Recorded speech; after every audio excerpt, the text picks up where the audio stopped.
ফের মইপিঠে বাঘের পায়ের ছাপ। বাঘের পায়ের ছাপ দেখে আতঙ্কে স্থানীয়রা। গঙ্গা সংলগ্ন এলাকায় পায়ের ছাপ দেখে খবর বন দফতরে। স্থানীয়দের দাবি, ঠাকুরান নদী পেরিয়ে লোকালয়ে বাঘ ঢুকে পড়ে, যার কারণেই আতঙ্কিত হয়ে পড়েছেন স্থানীয় মানুষজন। মইপিঠে সেখানেই বাঘের পায়ের ছাপ দেখা গেছে। বাঘের পায়ের ছাপ দেখতে পেয়ে আতঙ্কিত হয়ে পড়েছেন স্থানীয় মানুষজন।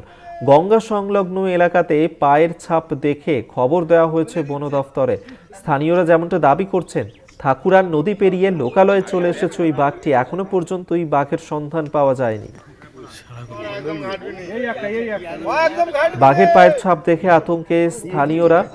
লোকালয়ে চলে এসেছে ওই বাঘটি এবং যার কারণে বন দপ্তরের আধিকারিকদেরকে খবর দিয়েছেন স্থানীয়রা। পাশাপাশি এই ঘটনাতে আতঙ্কিতও রয়েছেন তারা।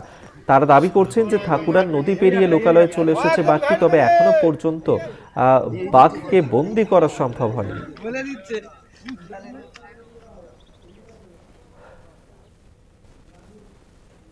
রাজু দাস আমাদের সঙ্গে টেলিফোনে রয়েছেন প্রতিনিধি, এই নিয়ে কথা বলবো। রাজু, আবারও একবার মইপিঠে সেখানে এই বাঘের আতঙ্ক ছড়িয়েছে, এখনো পর্যন্ত ওই বাঘের কি সন্ধান পাওয়া গিয়েছে? কোথায় রয়েছে বাঘটি, কিছু জানতে পারা গিয়েছে কি?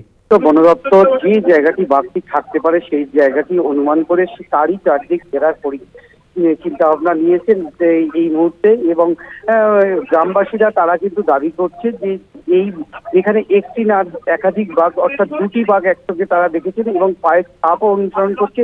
যে পায়ের ছাপ একটি বাঘের পায়ের ছাপ কিনা না দুটি বাঘের, সমস্তটাই বন দপ্তর কিন্তু দেখা শুরু করেছে। এখনো পর্যন্ত মানুষের মধ্যে আবারও আতঙ্ক, যেহেতু তোমাকে বলে রাখি মইপিঠে এই নিয়ে 6 বার কিন্তু বাঘের আতঙ্কে ভুগছে। পরস্পর এক মাসের মধ্যে 3 বার কিন্তু এই বাঘ জঙ্গল পেরিয়ে আবার লোকালয়ে ঢুকেছে। আজও কিন্তু সকালে বন দপ্তরের কর্মীদেরকে খবর দেয় স্থানীয় মানুষরা বাঘের পায়ের চাপ পেয়ে, এবং তারপরেই তড়িঘড়ি বন দপ্তর এসে যে জায়গাটি বাঘ থাকতে পারে সেই জায়গাটি কিন্তু ঘেরার শুরু করেছে এই মুহূর্তে বন দপ্তর এবং তারা এবং পথ পাঠিয়ে যাতে আবার গভীর জঙ্গলে বাঘটিকে ফেরানো যায় তারই চিন্তা ভাবনা নিয়েছে এই মুহূর্তে বন দপ্তর। রাজু, সেক্ষেত্রে স্থানীয় মানুষজন তারা কতটা আতঙ্কিত রয়েছেন? যেভাবে বাঘ লোকালয়ে ঢুকে পড়েছে, এখনো পর্যন্ত বাঘের সন্ধান পাওয়া যায়নি, কতটা আতঙ্কিত রয়েছেন স্থানীয় মানুষজন?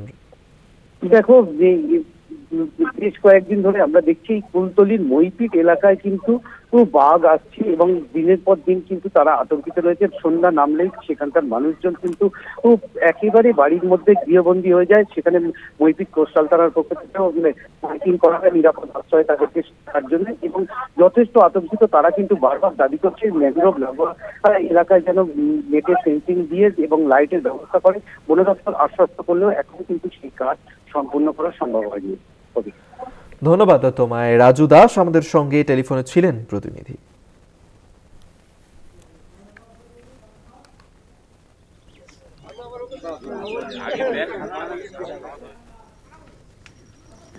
সারা